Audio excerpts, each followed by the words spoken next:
What about a woman who likes you? The concept of being liked had never entered my mind.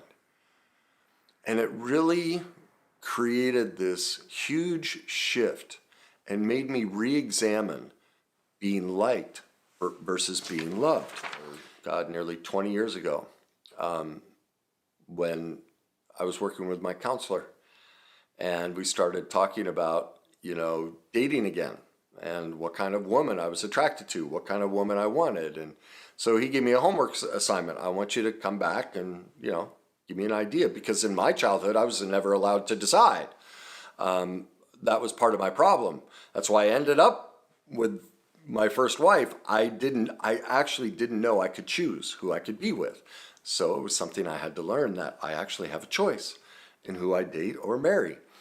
And that's why the homework assignment. Well, when I came back and started listing all these things I wanted, or desired, however you want to say it, he listened to it and he kind of paused at the end and he goes, I'm curious about something. I hear a lot of great things about she's pretty and she's nice and she does these things and, that's great, but what about a woman who likes you?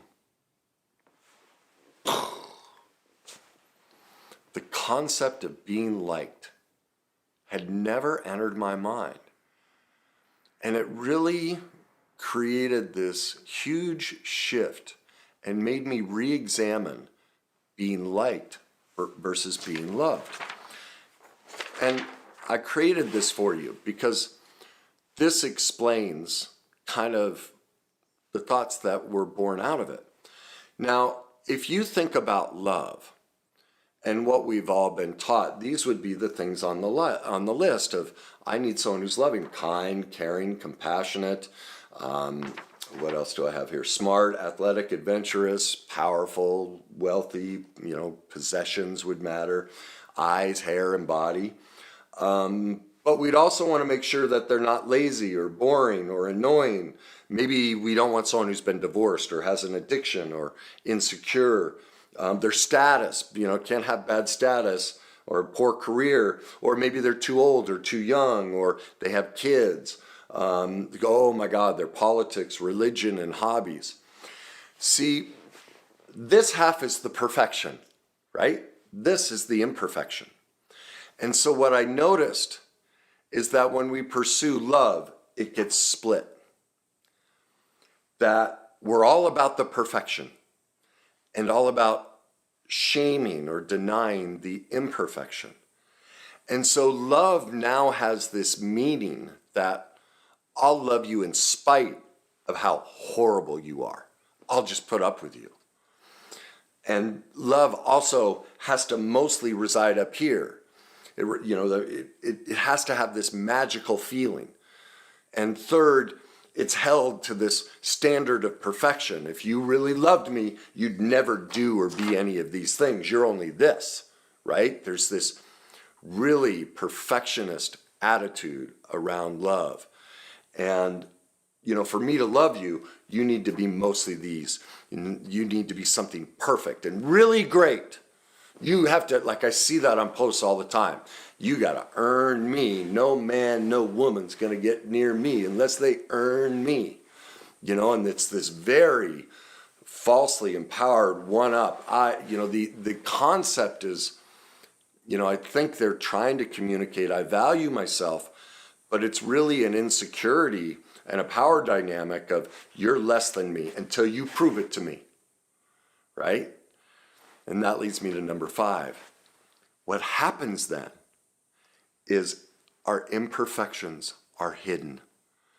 They can't be shared or known. For us to seek out love, everything has to be perfect. None of the imperfections. Well, let me know how love works out for you. I know for me it hadn't worked out twice chasing this. And so part of the reason I've been single for so long is I want someone who likes me. And I hope you do too, because let's look at what happens when somebody likes us. Think of your best friend. They know about the divorce, the addiction, and how insecure you are and filled with shame.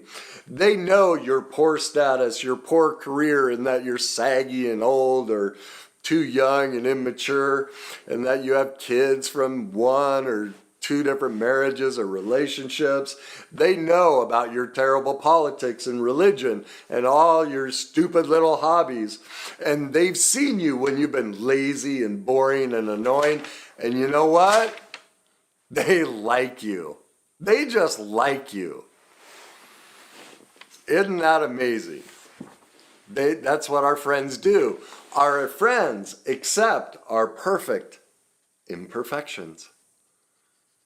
When we love, very few, yes, everyone says, oh, that's what love is. But who lives that? Most people live their love through liking somebody else.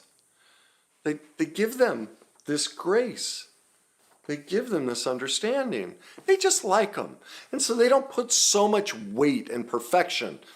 They may have a husband or wife that's doing some of these things, and they're screaming at their best friend about how awful it is, yet their best friend has the exact same problems. And they're forgiving of their best friend. That's what love does to us. That's what it's become, unfortunately. So when we like somebody, it encompasses the whole, the perfect imperfections. Number 2, when we like somebody, it's very, very quiet. Remember, love demands intensity, this supercharged feeling. And if it's not there, why do most couples break up? Well, yeah, the feeling's gone, empty. Right? It's not, we can't handle that it's quiet. It needs this intensity to it. Yet when we like somebody, we're perfectly comfortable with the quiet.